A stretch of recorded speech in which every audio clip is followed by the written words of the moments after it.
Hola, ¿qué tal? Bienvenidos a una nueva edición de Expresiones a través de TVD Florida HD. Es un placer reencontrarnos con todos ustedes para compartir los hechos noticiosos más importantes de nuestro departamento. En esta jornada vamos a recibir a integrantes de la emergencia de la pediatría única departamental, con quien vamos a estar dialogando sobre las recomendaciones que se hacen en estas horas con respecto a los fríos, a las enfermedades respiratorias hacia los más pequeños de la casa. Por lo tanto, hoy es un programa más que interesante para todos ustedes. También decirles de que en la jornada de ayer se movilizaron los funcionarios de OCE Florida, allí en la calle Doctor González y Cardoso, en donde está la oficina central de OCE, donde se presentaron los reclamos ante la ciudadanía mediante folletería que se entregó. Los funcionarios de OCE reclaman distintas reivindicaciones que esperan sean contempladas en la rendición de cuentas del gobierno nacional, como por ejemplo uno de los reclamos más enfáticos que se hace es la falta de funcionarios que tiene OCE a nivel nacional, ya que se están tercerizando servicios. A raíz de esto, los funcionarios reclaman de que sean contratados funcionarios, pero que sean contratados como funcionarios públicos, al igual que otras reivindicaciones como, por ejemplo, también está lo salarial, entre otros temas que están reclamando.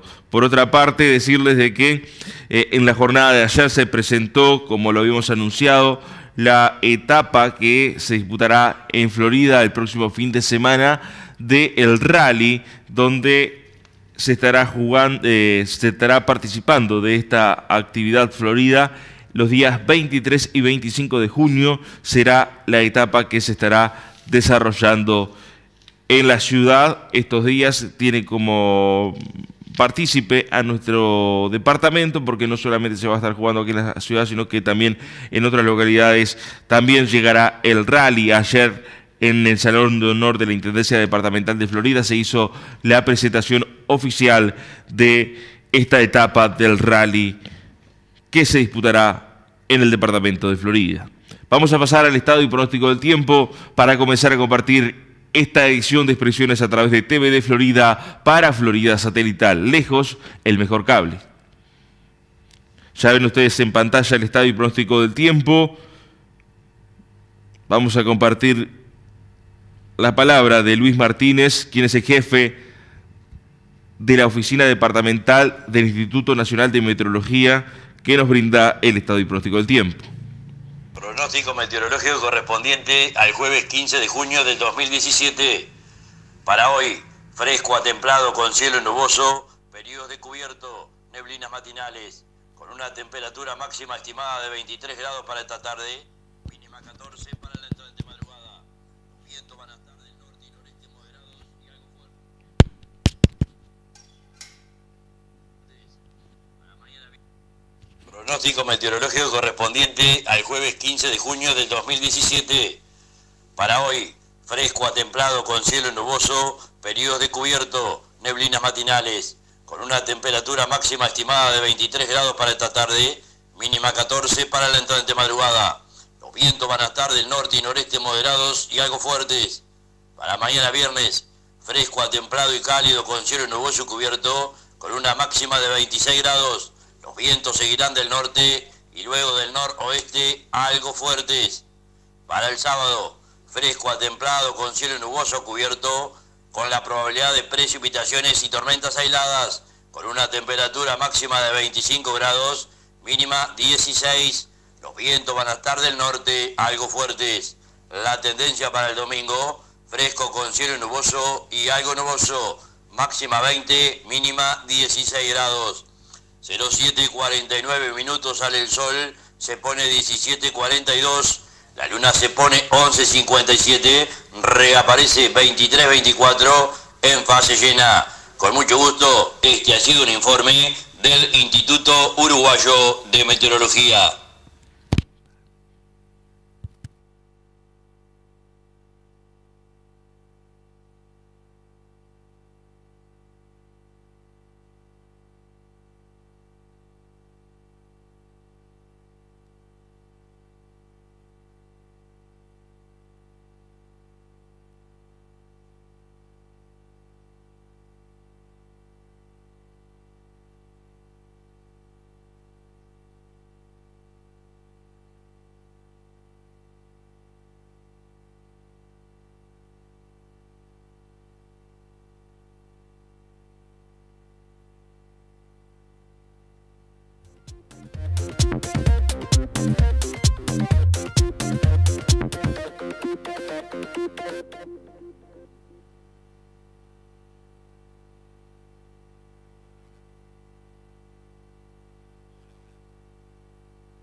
Bien, ahí compartíamos el estado y pronóstico del tiempo, información que nos brindaba Luis Martínez, a quien le agradecemos por estar todos los días enviándonos el estado y pronóstico del tiempo para compartir con todos ustedes. Ahora vamos a pasar a los sorteos de tómbola y quiniela de la pasada jornada. Ya ven ustedes en pantalla el sorteo del 5 de oro que se disputó en la jornada de ayer. Ya vamos a estar compartiendo con ustedes los números que estamos buscando por aquí. Los números sorteados para el 5 de oro del 14 de junio del 2017, los números sorteados son los siguientes: 02, 12, 22, 26, 32, bolilla extra 07. Sorteaba el pozo de oro 30.104.777 pesos y tuvo 2 aciertos. El pozo de plata tuvo 4 aciertos y sorteaba 491.201 pesos. El pozo revancha, los números son los siguientes: 02, 11, 32, 33, 47. Sorteaba 4.264.090 pesos y no tuvo acierto. Pasamos ahora al sorteo de quiniela nocturna del día miércoles 14 de junio del 2017. Los números sorteados son los siguientes: del primero al décimo, 189, 067, 723, 321, 659, 423, 624, 657, 769, 511. Del décimo primero al vigésimo, 541, 953, 179, 085, 204, 788, 107, 041, 885, 064. Los números de la tómbola nocturna del día miércoles 14 de junio del 2017, los números sorteados son los siguientes: 00, 04, 07, 11, 21, 23, 24, 41, 53, 57, 58, 64, 67, 69, 78, 79, 81, 85, 88 y 89. Pasamos ahora a la cotización de la moneda, información que nos brinda la página web del Banco República.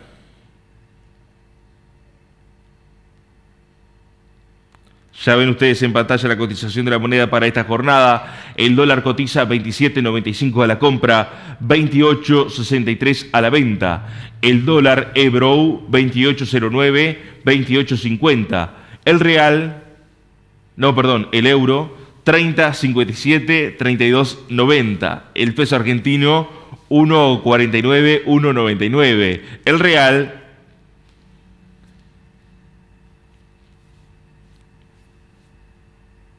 bajamos, ahora sí lo veo, 8.27, 8.97, compra y venta respectivamente. Pues ustedes ven en pantalla la libra esterlina, también la cotización de otras monedas que ven en pantalla por si van para la zona de Europa.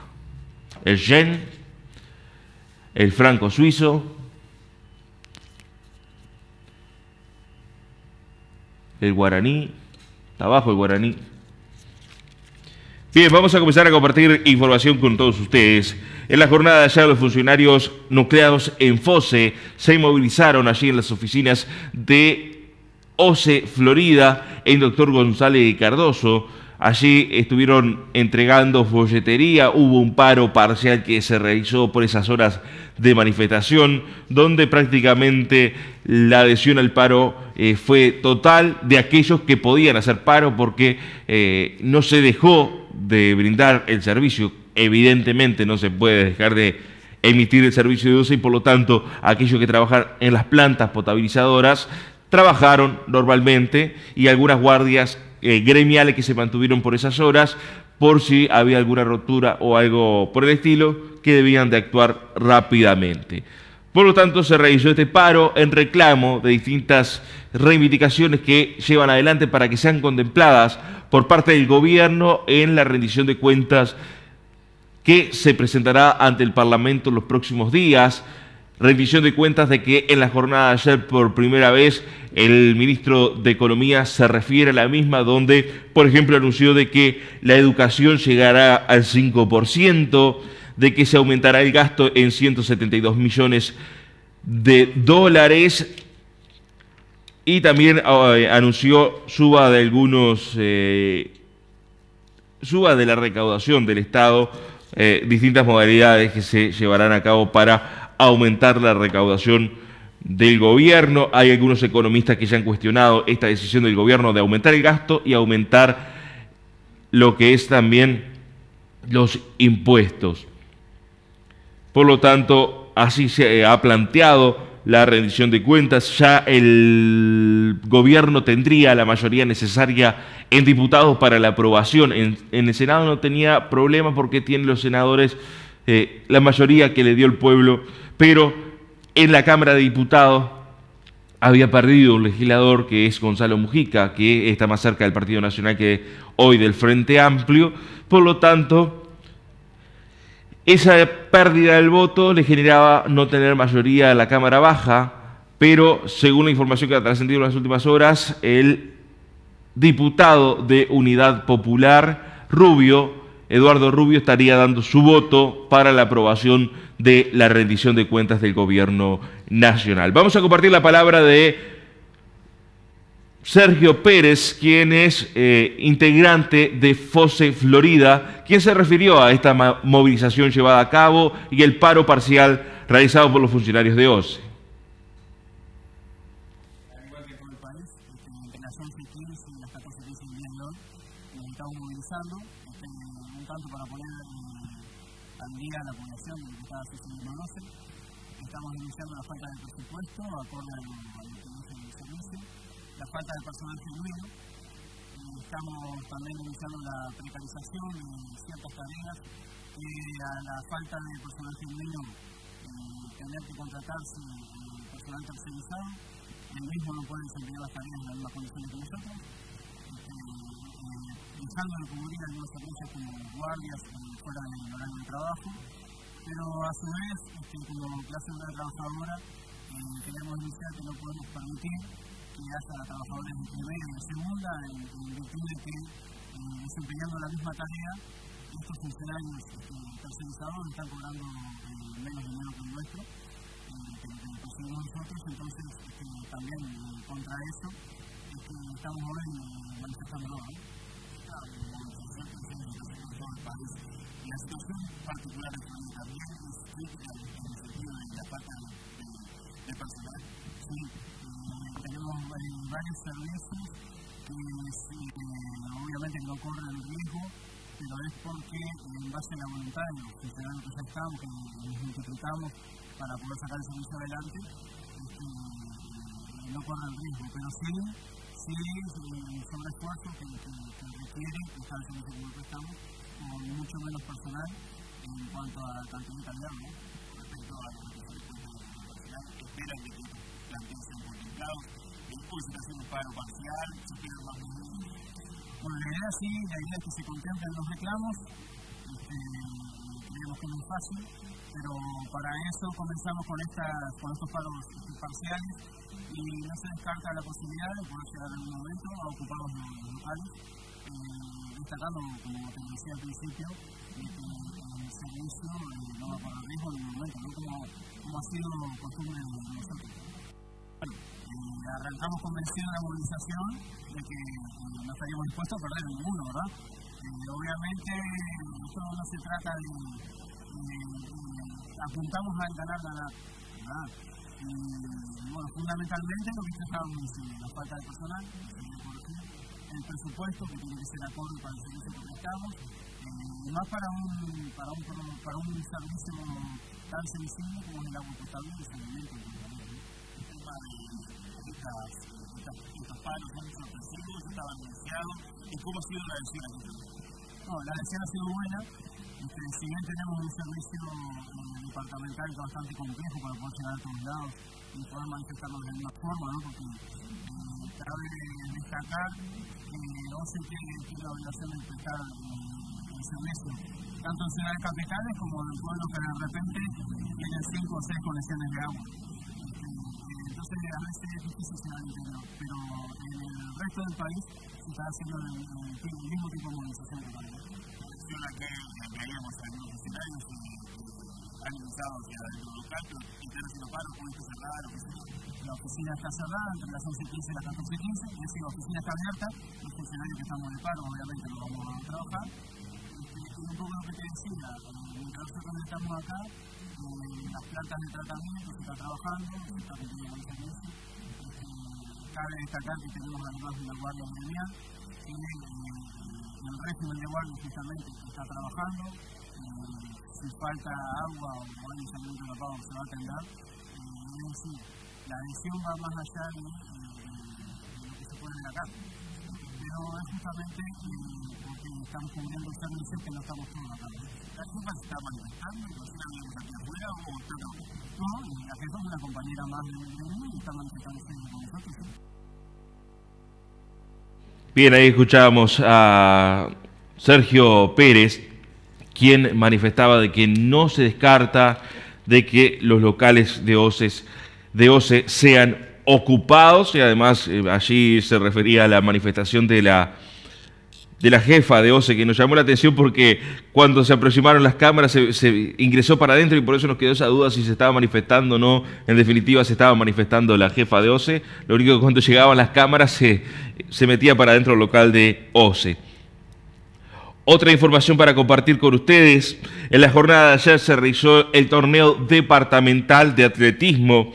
En este sentido dialogamos con Juan Manuel Castrillón, quien es el profesor, uno de los organizadores y encargado de este evento, donde albergó a miles de chicos en todo el departamento, porque tuvieron que hacer competencias primarias, donde en cada liceo o en cada centro educativo se iban descartando, iban quedando los mejores, y eso hizo que miles de chicos estuvieran participando de cierta manera en este evento. Luego de los clasificados sí asistieron en la jornada de ayer al Estadio Campeones Olímpico, donde se desarrollaron las competencias de las distintas disciplinas deportivas, salto, el tema de la velocidad, entre otros aspectos. Estuvieron compitiendo allí en el Estadio Campeones Olímpico. Compartimos la palabra, Juan Manuel. Esto es el departamental de atletismo perteneciente al Juego Deportivo Nacional.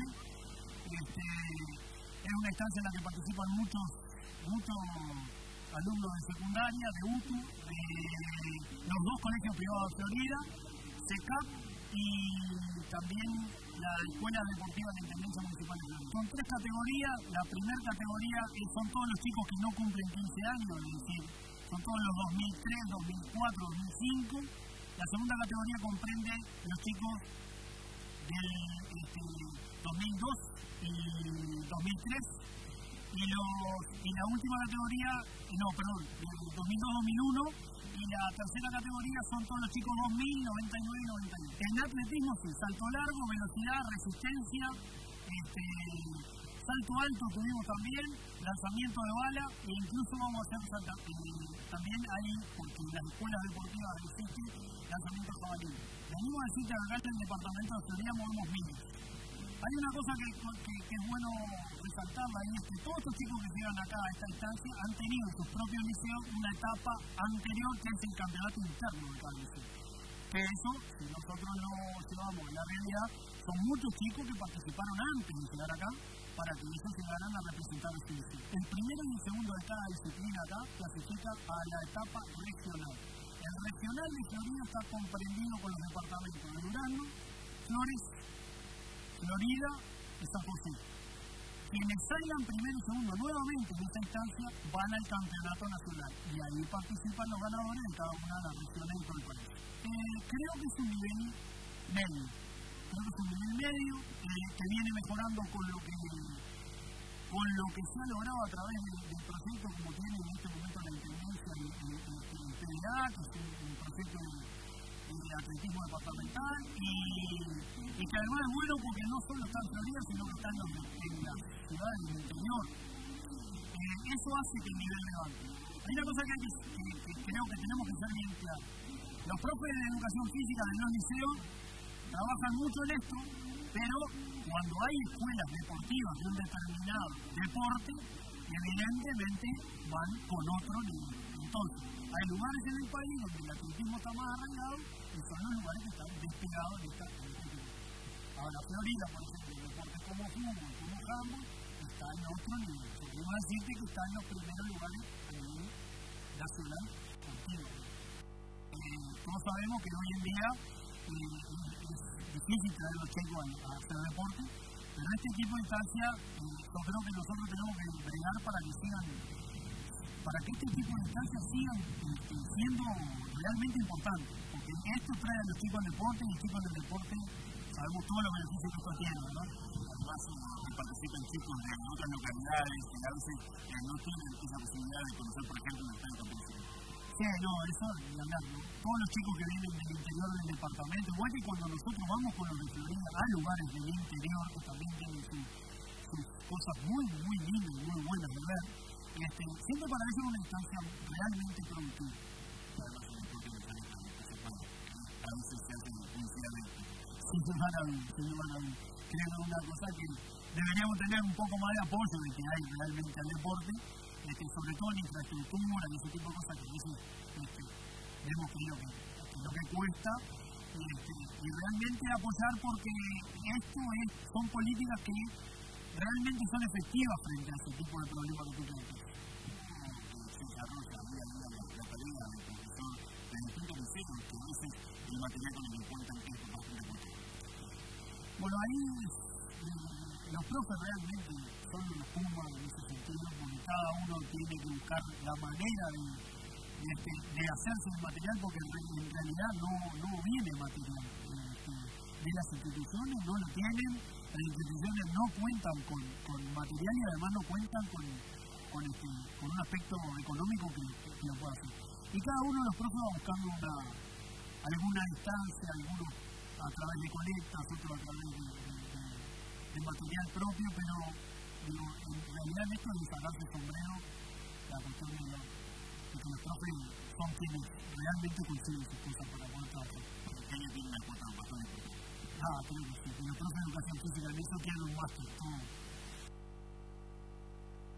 Bien, ahí escuchábamos al profesor refiriéndose a esta importante actividad que se desarrolló la jornada de ayer en el Estadio Campeones Olímpicos. Vamos a hacer una breve pausa comercial y luego de la misma vamos a seguir compartiendo expresiones a través de TVD Florida HD para Florida Satelital. Recibiremos a integrantes de la Pediatría Única Departamental. Pausa y ya volvemos.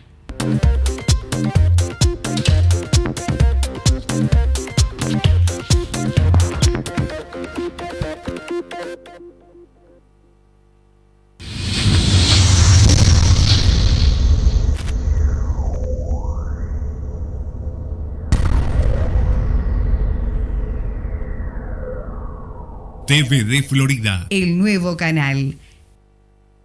En Florida, la transparencia la construimos entre todos. Por eso hemos sido reconocidos como la Junta Departamental más abierta del país, según un estudio independiente de Uruguay ATP sobre apertura en línea. Conoce más sobre todo lo que estamos haciendo en www.juntaflorida.gov.uy. Junta Departamental de Florida. De todos y para todos. En Florida, ya todos conocemos a alguien que vendió su artículo en el compre y venda de Canal 23, el programa récord en ventas del departamento. Publicá ya tu aviso. Comunicate al 099-824-179 y la producción irá en forma gratuita a tu domicilio. Compra y venta de Canal 23. En vivo, 13 y 15 horas. Yeah.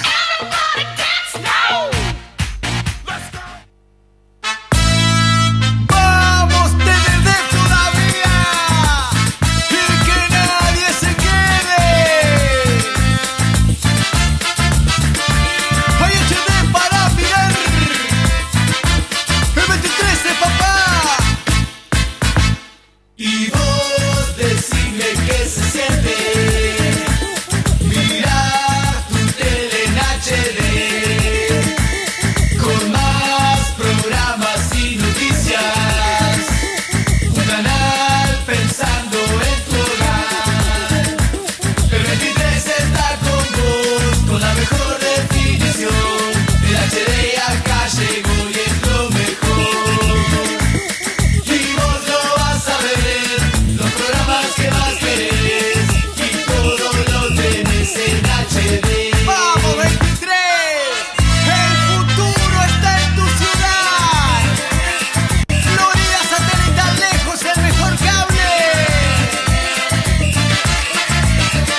es TVD, papá.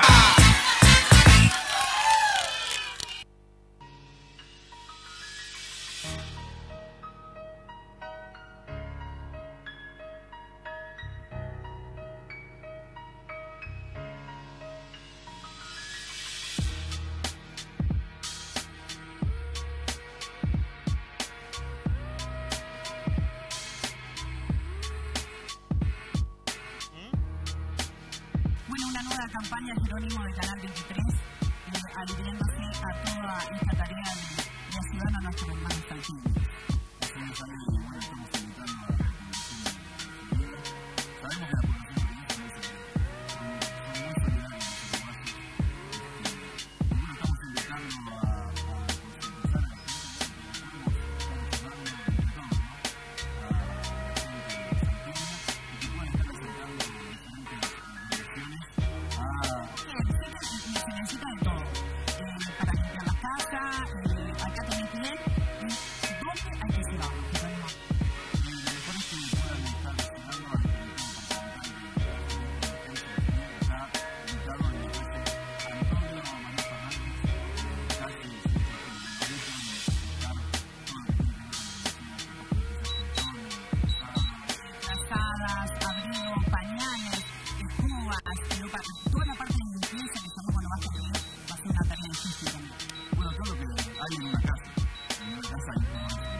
Vos sabés que la industria del pura sangre de Carrera genera 8.000 empleos directos y 8.000 indirectos.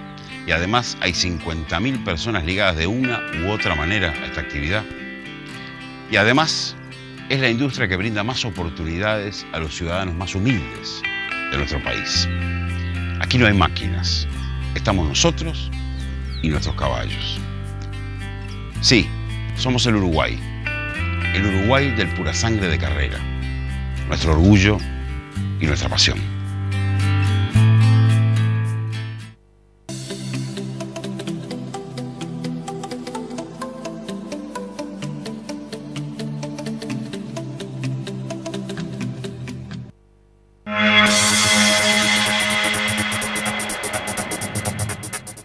En Florida, sin rodeos, es Canal 23.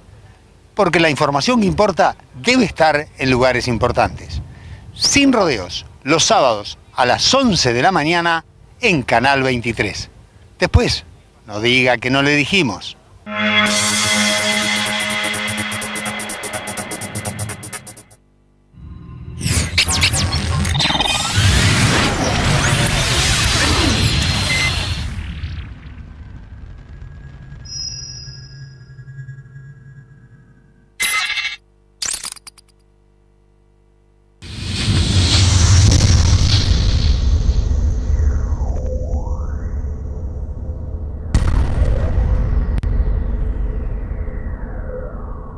TVD Florida, el nuevo canal. En Florida, la transparencia la construimos entre todos. Por eso hemos sido reconocidos como la Junta Departamental más abierta del país, según un estudio independiente de Uruguay ATP sobre apertura en línea. Conoce más sobre todo lo que estamos haciendo en www.juntaflorida.gov.uy. Junta Departamental de Florida. De todos y para todos. En Florida, ya todos conocemos a alguien que vendió su artículo en el compre y venda de Canal 23, el programa récord en ventas del departamento. Publicá ya tu aviso. Comunicate al 099-824-179 y la producción irá en forma gratuita a tu domicilio. Compre y venta de Canal 23. En vivo, 13 y 15 horas. Yeah.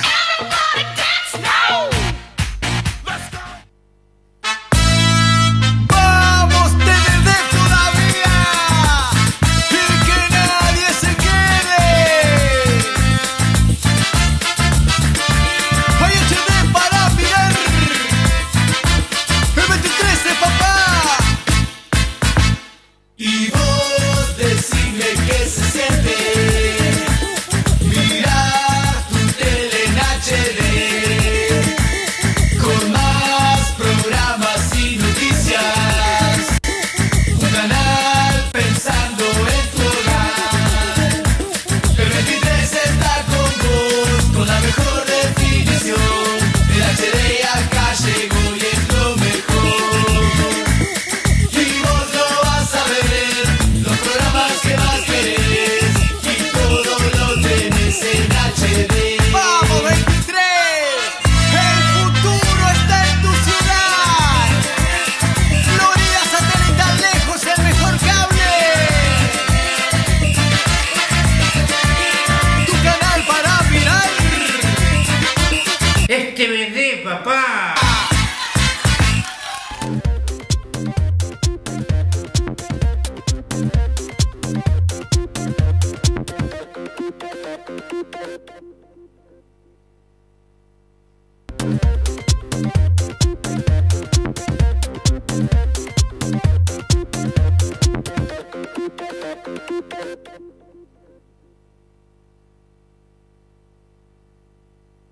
Continuamos en Expresiones a través de TVD Florida HD. Como lo anunciamos antes de la pausa, recibimos a integrantes de la Pediatría Única Departamental, al doctor Andrés Alzamendi, a quien tenemos por aquí, y a Mario Romero, quien tenemos por aquí. Bienvenidos a Expresiones, gracias por estar aquí presente.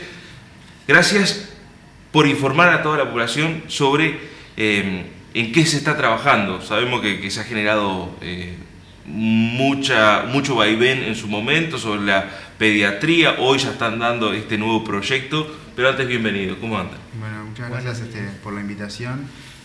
Para nosotros es una oportunidad muy importante poder comunicarnos con la población, sobre todo con un poco el tema que traemos hoy, en este momento que estamos en pleno invierno, que son las infecciones respiratorias en la infancia, que ya estamos, como te diría que no en el peor momento seguramente, pero en el inicio de la epidemia invernal de infecciones virales, y bueno, queríamos tener, además, aprovechar estos espacios para lograr una comunicación fluida con la población por los medios de prensa para poder tener informada a la gente de qué cosas se pueden hacer, sobre todo orientadas a la prevención de estas infecciones. Andrés, ahí está, bueno, buenos días, Eric.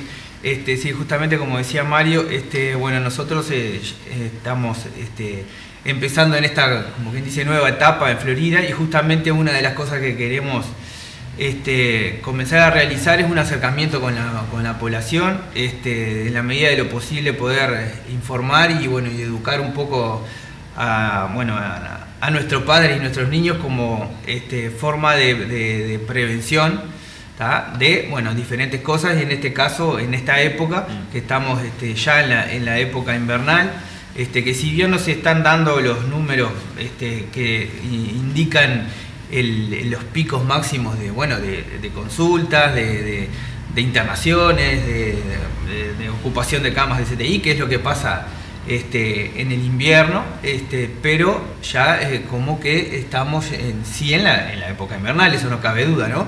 Y bueno, y hay muchas medidas que en casa, hay muchas cosas, detalles que hacen a la prevención de estas enfermedades en particular. Sí, justamente, esto es lo que se le llama la salud de prevención, tratar de prevenir la enfermedad.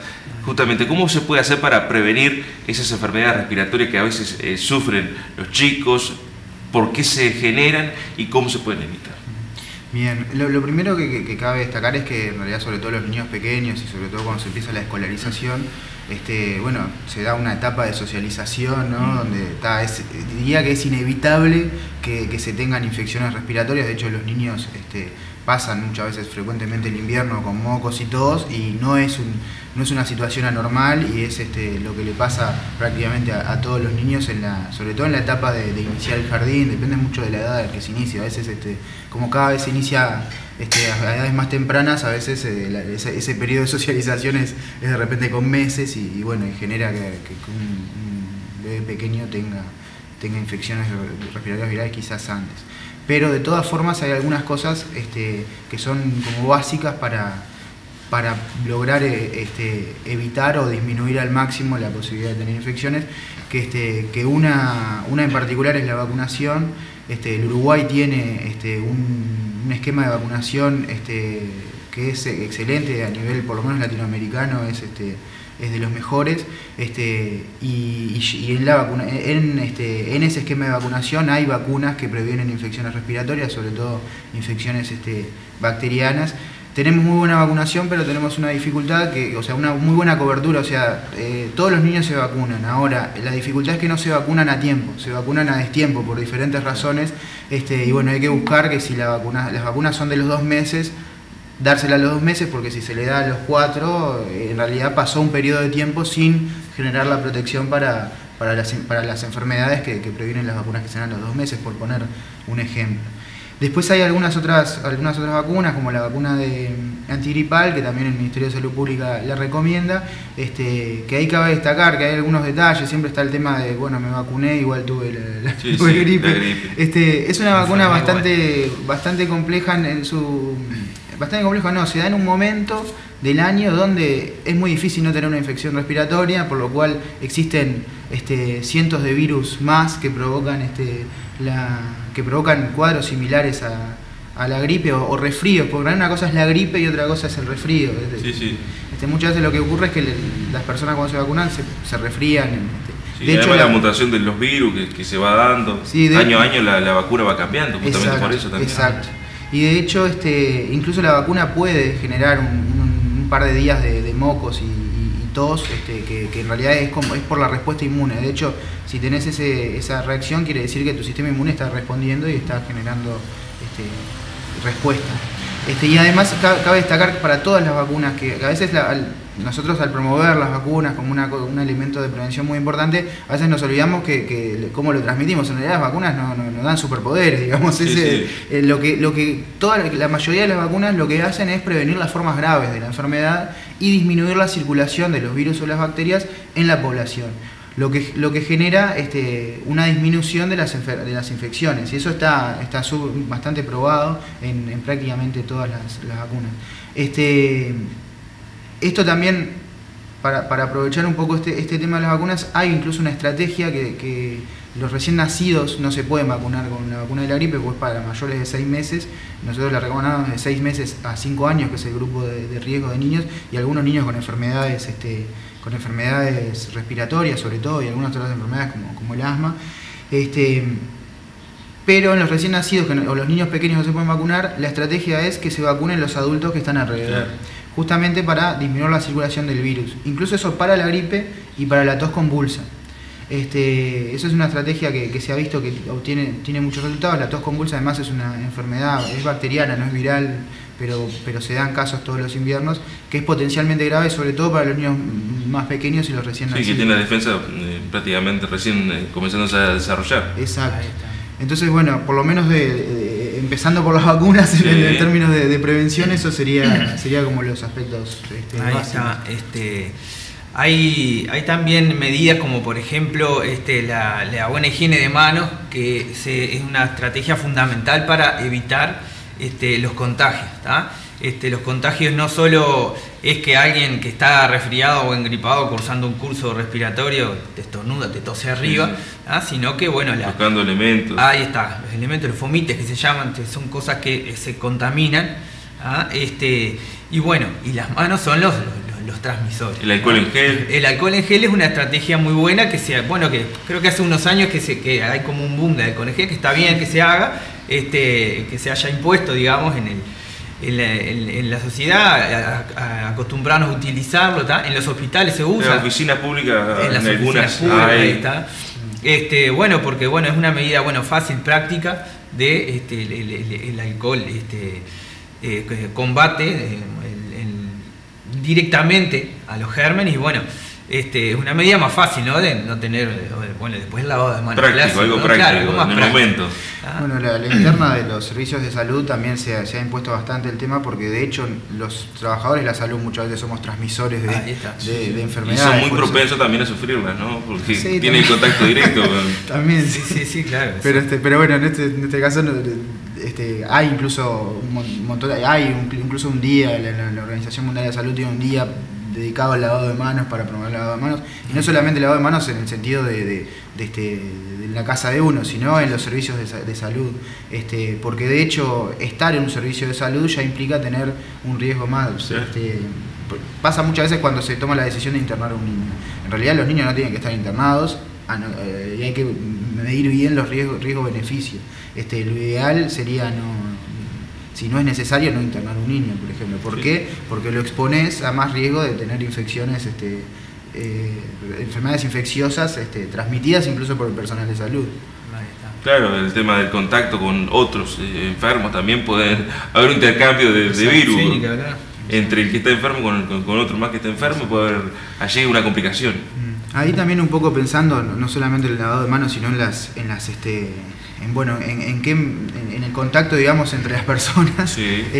Hay un par de cosas que son bastante interesantes, que es que sobre todo en los recién nacidos se estila mucho, claro, el nacimiento de un niño en una familia es un momento de mucha alegría, y además, ¿qué pasa? Y depende cuántos primos se tengan, primos, hermanos, vecinos, siempre están. Entonces, hay turno de visita. Exacto, eso siempre es un poco complicado. Nosotros lo que recomendamos, obviamente, sin alterar la situación familiar, de tratar de tener que el recién nacido tenga el menor contacto posible con personas enfermas y con la menor cantidad de personas posible, o por lo menos que lo agarren la menor cantidad de gente posible. Obviamente, si un bebé tiene un hermano de 4 años, ¿cómo no va a tener contacto? Y bueno, tendrá ese problema de ser hermano menor. Tratar de utilizar el alcohol en gel, exacto, manos. Ahí va, exacto. Ahí y tratar de limitar al máximo el tapaboca puede ser también una... Sí, en caso, lo del tapabocas, lo que pasa, si alguien que necesita un tapabocas, quiere decir que tiene que tener poco contacto con ese recién nacido, sí. Y después, hablando del contacto también, es bastante interesante, porque nosotros las vacaciones de julio las tenemos como más en la agenda turística que en la agenda de salud, pero en realidad históricamente las vacaciones de julio son para tener un periodo de tiempo en el momento de mayor frío, de mayor cantidad de infecciones respiratorias, de mayor riesgo, que los niños no vayan a los centros educativos para limitar ese contacto. El problema es que muchas veces, como surgen otras cosas, bueno, no sé, encerramos a todos los niños en un cine, por ejemplo. Sí. Se contagian en el cine en vez de en el jardín. No digo que no haya que ir al cine, al contrario, porque hay que tratar de tener las actividades sociales. Está bueno el punto, porque hay gente que nunca lo había pensado de esa manera. Claro, ahí está. Nosotros a veces también hacemos alguna recomendación en cuanto a, bueno, porque los padres, las madres nos preguntan, ¿lo llevo al jardín o no lo llevo? Bueno, en realidad hay un tema de que, bueno, el niño cuando ya tiene síntomas, lo ideal es que se quede en casa, ¿no? Cuando los síntomas ya son floridos, ya está con moco, bueno, o mismo empieza a hacer un poco de fiebre. Sabemos que, bueno, a veces la dinámica familiar está muy establecida con contar que ese horario el niño tiene que estar en el jardín. Entonces, capaz que el primer día, bueno, se me complica, no se consiguió a la abuela o la tía que lo puede cuidar, entonces, bueno, lo mandamos igual. bueno, esos casos, bueno, son particulares, ¿no? Pero digo, si se fue, o la recomendación o el ideal es que cuando el niño tiene algún síntoma, primero porque, bueno, por lo que estamos hablando, ¿no? Por la propagación, por la forma de contagio, ¿tá? A sus compañeros, y después porque el niño no se va a sentir bien en el jardín, ¿tá? No va a disfrutar de los jueguitos, de las cosas que se hacen, sí, va a pasar de las mal. actividades, va a pasar mal, ¿tá? Así como también después nosotros, digo, hablando un poco en otro orden dentro de lo que le pasa a los niños, ¿no? Los niños, por ejemplo, las infecciones respiratorias más comunes, las infecciones respiratorias altas, que son cuadros virales autolimitados, que no llevan un tratamiento específico curativo, sino que la curación se da con los días. Hay tratamientos sintomáticos que se pueden hacer o como para prevenir complicaciones o sobreinfecciones, ¿tá? Pero esas infecciones son autolimitadas y el niño va a tener fiebre, se va a sentir mal, no va a tener ganas de comer, porque los mocos, los niños los tragan a los mocos, no expectoran, ¿tá? Y hay todo un cuadro que, digo, es lo natural que les pasa, ¿tá? Siempre está bien y es adecuado la consulta en el momento oportuno, ¿tá? También nosotros con eso también tenemos una salvedad en cuanto a, bueno, cuándo es el momento oportuno de consultar y de qué manera consultar, ¿no? Va a emergencia, llama a una unidad. Ahí está. Ahora ha salido un poco mismo en los medios de prensa, ¿no? Que como una especie de, no sé si llamarle alerta pero una especie de llamado de atención a la población del uso con prudencia de los servicios de emergencia, ¿ah? Ahí, bueno, en realidad, más allá de lo que es la indicación, hay que ver un poco el análisis de cómo está la atención primaria, si realmente brinda un sostén a todo esto, ¿no? Porque, bueno, nosotros si lo que recomendamos, bueno, frente a estos síntomas que nosotros estamos diciendo, bueno, que está empezando con un cuadro que deja dudas de cómo tratar, de cómo no tratar, lo ideal es la consulta en policlínica esta tarde o inclusive mañana, ¿no? O sea, en un periodo de tiempo a corto plazo, ¿tá? Para que, bueno, pero tratar de hacer un uso responsable del servicio de emergencia. Y tratar de no ir hacia la emergencia, donde quizás hay personas con otros problemas que están allí en la emergencia esperando ser atendidos y va con una gripe. Tal vez esas personas se lleven algún premio más que sea una gripe. Ahí hay un detalle bastante interesante que justamente es una dificultad de la organización de todos los sistemas de salud y no es una cosa exclusivamente de Florida ni nada por el estilo, se da en todo el mundo en todos los inviernos. Que es que se usan las puertas de emergencia quizás para situaciones que no son ni emergencias ni urgencias. Si uno va a la definición de cuál es una situación de emergencia es una situación en la cual hay alguna persona que corre riesgo su vida en minutos o horas, y que debe de haber una respuesta inmediata, y que emerge, por eso se llama emergencia, emerge de las otras situaciones que tenés en el momento. En realidad, las situaciones de emergencia real, por suerte, no es de a cada rato, por suerte, sí. O sea, hay situaciones de emergencia todos los días, pero bueno. Y entonces la puerta de emergencia y la unidad de emergencia móvil en realidad tienen que estar muy disponibles para esas situaciones, porque en esas situaciones son las donde se juega, el tiempo juega, exactamente, el tiempo juega sobre la vida de las personas que sufrieron esa dificultad. Si hay un accidente en la ruta, en el caso, bueno, de nosotros con niños, aunque nosotros si el que está en la unidad de emergencia móvil, por más que si son muchas víctimas, sean niños o sean adultos, hay que responder. Bueno, esas personas que sufrieron ese accidente, si verdaderamente hay que hacer alguna cosa para que les pueda salvar la vida, y la ambulancia está viendo a un niño grande con dolor de garganta en la casa, en otro lado, la capacidad de respuesta va a ser menor, y la persona que sufrió el accidente no solamente va a estar en riesgo por el accidente que tuvo, sino por la incapacidad de respuesta. Sí, a veces reclamamos y también como sociedad merecemos ser un poco más responsables del uso. Exactamente, y en la puerta de emergencia pasa un poco lo mismo. Y siguiendo un poco, porque está la definición de emergencia, la definición de urgencia tiene que ver con una situación donde urge atender a la persona que está en riesgo la vida, pero de forma más dilatada, digamos, puede ser en horas o días, no tan en el momento puntual. Y que también, que en realidad si uno analiza las consultas en puerta, también las urgencias son bastante, o sea, las que verdaderas, la verdadera clasificación de urgencias son bastante bajas. De hecho hay un sistema que se está utilizando, que bueno, se tienen que ajustar, pero se está trabajando en un sistema que se usa en todo el mundo, que se llama triage, que tiene que ver con que uno no llega a la emergencia y se lo atiende por orden de llegada. En realidad se lo atiende en función de la clasificación del problema de salud que tiene. Nosotros no podemos, o la idea de ese sistema es justamente, si viene un niño con dificultad respiratoria, que hay que ponerle oxígeno, que no espere una hora. O algún accidentado. Exacto. Ahí está. En lo particular pasó un hecho que un chico había sido impactado en una moto y lo llevé a emergencia, andaba en mi auto. Y prácticamente allí me decía, espere su turno, no, lo chocó una moto, recién picheló a ver si lo atendía rápidamente, pero...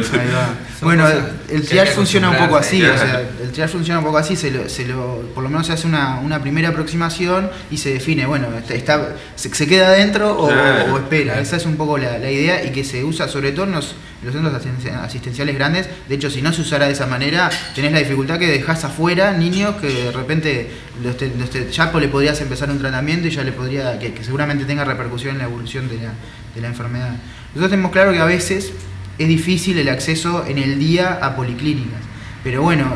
Sí, además, cuando uno sufre una enfermedad piensa que uno es primero. Yo me siento mal, yo soy el que me siento más mal y quiero que sea atendido, y en eso es que también se generan problemas, porque usted, como le dice a la otra persona, no pasa a él que recién llegó.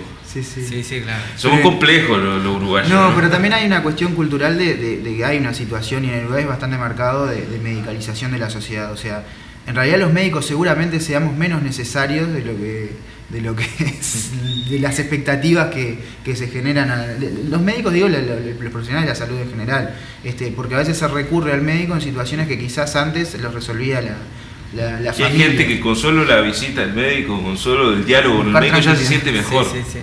Bueno, eso también es responsabilidad también del sistema, en el sentido de que de alguna manera se ha generado eso. Hay una encuesta de hace unos años bastante interesante de la Cámara de Emergencias Móviles, que hablando de esto de la clasificación de llamadas, cuando la clasificación que hacían las emergencias móviles de llamados, ponerle que tenían 2% de reales emergencias, ¿no? De todos los llamados que tenían. Ahora, cuando le preguntaban a la persona que llamaba, en realidad subía a 60%, o sea, la percepción de la población de la situación de emergencia era 60%, pero la clasificación del servicio de salud era 2, digo, para tener idea esa...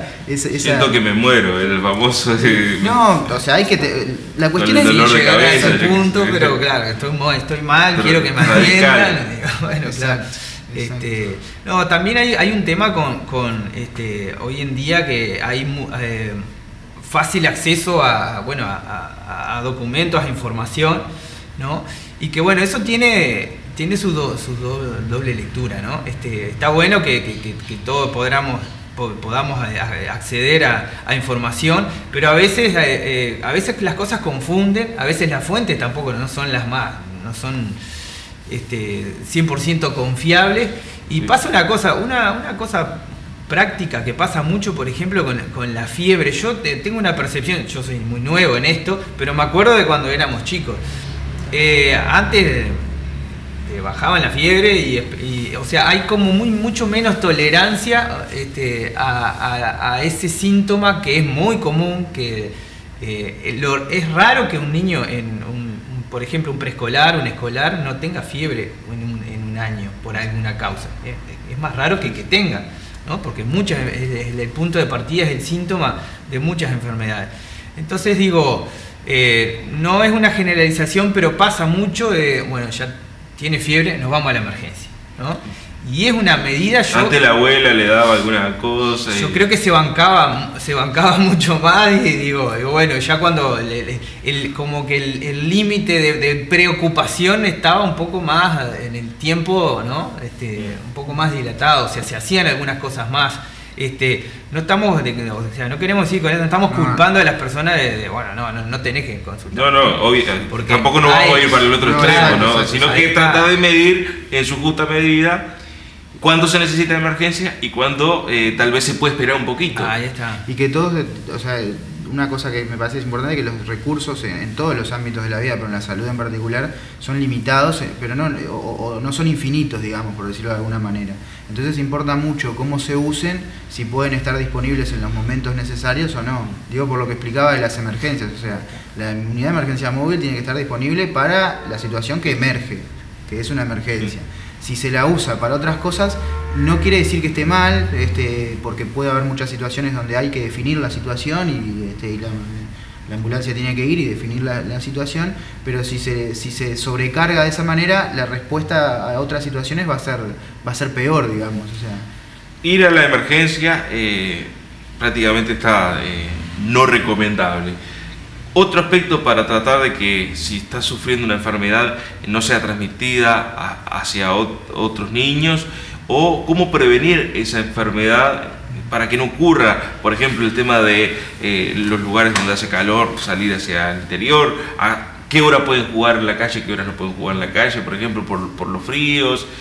¿Cuáles son las recomendaciones básicas que se le realiza para que el padre tenga en cuenta a la hora de salir a la calle, por ejemplo? Sí, hay una cosa que hay que destacar, más allá de salir a la calle, ¿no? Que obviamente el tener infecciones respiratorias tiene mucho que ver con las condiciones de vida, ¿no? O sea, el estar expuesto por cuestiones de vivienda o situaciones de falta de determinados recursos expone a los niños a tener más infecciones, y las políticas sociales que están vinculadas a eso tienen un rol importante al respecto. Eso, primero, obviamente la exposición al frío influye, lo que pasa es que también siempre hay que buscar la medida, creo que importan mucho las edades, un recién nacido ahora en invierno, y tratar de sacarlo lo menos posible, y si se lo sacarlo al mediodía, que en general el clima está más lindo, y evitar obviamente la mañana y la noche, evitarlo totalmente, porque además con el frío se genera inflamación de las vías respiratorias y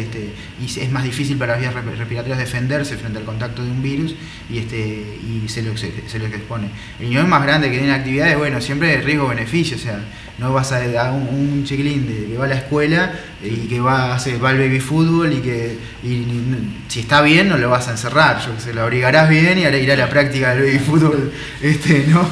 Porque para su desarrollo también es importante tener ese vínculo con el deporte, con sus amigos, con diferentes.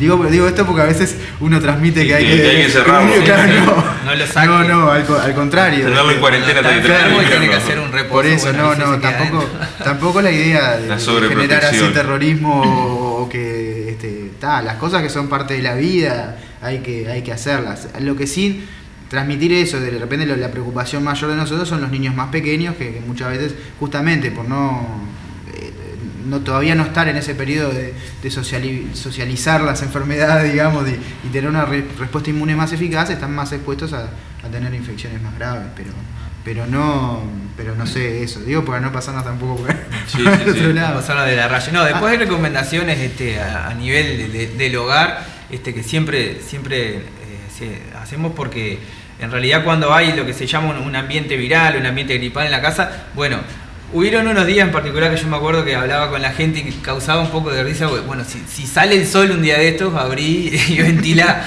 porque hubo unos días que fue como 10 días que eran nubes y lluvia. Bueno, ese clima es bastante particular, pero digo, cuando sale el solcito a mediodía, ahí es la casa se debe ventilar. La casa, si está todo el día cerrada y con el aire acondicionado prendido, o la estufa, hoy los aire acondicionados, cerrar y lo abrimos cuando termine el invierno en la casa. Eso tiene claro, ahí está, no está bien, pero tengo calentito, pero es preferible ahí que por ahí que la casa pierda un poco de temperatura a esa hora, a la hora que hay sol, pero que se ventile, ¿está? Y bueno, y cambiamos, renovamos el aire, sacamos al niño a la piecita que esté, al lugar de la casa que esté más calientito, y bueno, y ahí es una medida importante. Después lo otro, no menor y bastante, y muy trascendente en la prevención de varios puntos de vista, es el hábito de fumar, el hábito tabáquico en cualquier integrante de la familia, y sea adentro o afuera. Ahí no hay disquisición de que, bueno, sí, fuma el padre, fuma el hermano, pero fuma afuera, eso tampoco corre, ¿no? Por el hecho de que no solamente el humo directamente hace mal, sino que el tabaco deja sustancias que quedan en la ropa, nos quedan en el pelo, ¿tá? Y esas sustancias son inhaladas, son absorbidas por las mucosas y generan daño directo a nivel de las mucosas de las vías respiratorias. ¿Ah? También, también desde el niño más chiquito hasta el adulto, obviamente, pero particularmente en los niños chicos porque también generan predisposición a patologías como la hiperreactividad bronquial, los broncoespasmos, el asma, que se genera predisposición, o sea, estamos generándole a una enfermedad a un niño que potencialmente no la tenía, sino estaba expuesto a esa sustancia. ¿Cuál es la edad que usted estima de que es de riesgo o que hay que tener mayor cuidado en un niño? ¿Con respecto al tabaco? No, en general, en el tema de las enfermedades. Lo que pasa es que son cosas distintas. Porque hay una edad donde ustedes entienden que una enfermedad puede ser tal vez más preocupante que en otras circunstancias de la vida, donde ya el niño tiene otras fortalezas. No, para las infecciones respiratorias es claro que los niños menores de 2 años son los que sobre todo las infecciones respiratorias virales, los menores de 2 años son los que justamente tienen más complicaciones durante el invierno. Exacto. Pero en realidad los cuidados de los niños en general, que de repente es una cosa interesante para abordar en algún otro momento, depende mucho de cuáles son la prevalencia de determinadas enfermedades a determinado momento.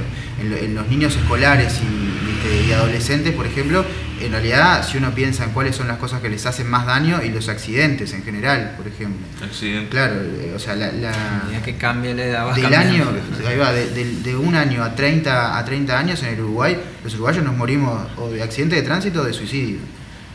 Eso lo digo como una cosa general. Como respiratoria. Por eso, las infecciones respiratorias quizás no es que no sean un problema de salud, pero no son el problema por el cual se va a poner en riesgo la vida de esos niños, adolescentes y jóvenes de esa franja etaria, por ejemplo. Ahí está. Sí. Tu pregunta en realidad es súper amplia. Es amplia, pero sí, hay una realidad que potencialmente es mucho más riesgosa en el niño. Vamos a establecer una edad menor de 2 años. Siempre nosotros hablamos de lo que potencialmente puede llegar a ser esa enfermedad. Tampoco quiere decir, porque hay que aclarar algunas cosas, que una cosa va a seguir ese curso y va a terminar, no. Estamos hablando de riesgo potencial, ¿tá? Pero estas cosas en el correr, en el transcurso de la enfermedad, hay que tenerlas en cuenta y monitorizar los síntomas y hacer un seguimiento, ¿no? Los controles, como ya abriendo un poco más el abanico, más allá de las enfermedades respiratorias y enfermedades estacionarias que se generan en esta época del año, ¿los padres cumplen con los controles que se establecen por parte de los médicos? ¿Hay responsabilidad en esto? ¿Ha cambiado en algo? ¿Se mantiene igual? No, habría que pedir datos al Ministerio de Salud Pública. La percepción es que en general por lo menos lo que ustedes atienden. Sí, los controles siempre obviamente hay situaciones donde bueno, no se cumplen y hay mecanismos. Por ejemplo, ACE tiene el programa Aduana, donde y las asistencias sociales de la RAP, que frente a una situación de que uno ve, de repente encuentra a un niño que está mal controlado, que tiene algunas dificultades, puede hacer las derivaciones y se hace el seguimiento para que eso se cumpla. En realidad todas las instituciones, pero digo, el programa Aduana es bastante particular porque ya tiene un montón de años en el Uruguay y de hecho en algunos aspectos más allá del funcionamiento que pueda tener o no, es ejemplo en un montón de aspectos y se hace un seguimiento, sí. Pero es la situación, digamos, es la excepción, o sea, la regla es que todos los padres estén preocupados por los controles de sus hijos y lo lleven espontáneamente y no haya demasiado... andarlo correteando atrás, lleva a tu hijo a controlar, es una responsabilidad como padre. También hay un detalle ahí que tiene que ver con las políticas de salud, que me parece que esto es una opinión así muy personal, pero al pautar los controles como se han pautado, una cosa que ocurre es que de repente niños totalmente sanos, que de repente debieran tener menos controles de lo que fija la pauta, ocupan el lugar de niños que quizás necesitan del sistema de salud mucha más atención. Hay un grupo de niños que hay algunos conceptos, no son nuevos, pero que se están usando, que son los niños con necesidades, niños y adolescentes con necesidades especiales de atención, que son niños que pueden tener, dicho en a nivel, como en términos más antiguos, con enfermedades crónicas que no requieren un control, que si tiene 5 años no tiene que tener un control una vez por año, un asmático severo. Tiene que tener un control cada 3 meses, no cada una vez por año. Usted no tiene flexibilidad, o sea, que el médico sea quien designe Sí, cuánto eso tiempo... Eso se hace, se hace, pero a lo que no está preestablecido, claro, Mario se refiere a lo que ya está preestablecido, es como más rígido, ¿no? Más cuadrado. Exacto. Entonces, cuando entran estos casos, sí, justamente hay que estar arriba de ese niño y hay que estar indicando la periodicidad de los controles o de acuerdo a la necesidad que tengan. O de repente por los motivos por los que haces el control, porque como las cosas que son así muy pautadas se parece ser un trámite administrativo, digamos, ¿no? Es en ese sentido. Entonces tiene 4 meses, lo tengo que llevar al control porque dice acá y es una trámite administrativo. Y a veces para las instituciones también pasa a ser algo similar. Pero no, ¿por qué lo tengo que llevar? Y porque a los 4 meses tengo que evaluar el crecimiento, tengo que evaluar el desarrollo, tengo que ver cómo se alimenta, tengo que ver cómo hacer determinados exámenes, tengo que ver si la ecografía de cadera, no sé, cada control tiene sus objetivos y a veces se pierde de vista eso. O sea, yo como padre no tengo que llevar a mi hijo al control porque dice ahí y para que tenga completar. O pasa mucho con los niños más grandes, o que no, lo llevo para conseguir el apto para hacer que esté apto para hacer deporte, por ejemplo. Viaje. Claro, pero no, en realidad sí está bien, eso es digamos el fin o sea, eso va a hacer que el niño pueda hacer deporte, pueda jugar al fútbol, yo qué sé, pueda hacer gimnasia en la escuela.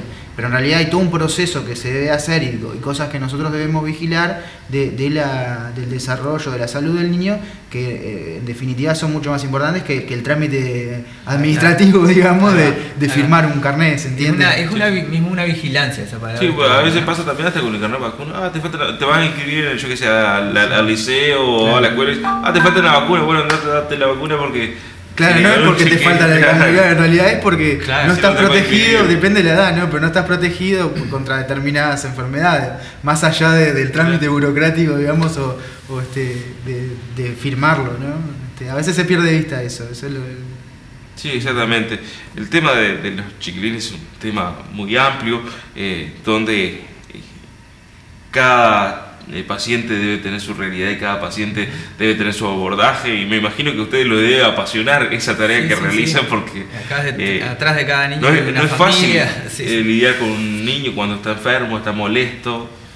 ¿Cómo se encaran esas atenciones? Y además el padre que dice, no sé qué le pasa, no sé qué tiene, dígame usted, doctor, y usted le explica y capaz que no se entiende. Y hay que tratar obviamente con el niño, también hay que tratar la ansiedad o lo que puede percibir el padre, ¿no? Esto en el mejor sentido, ¿no? Porque a veces los padres están...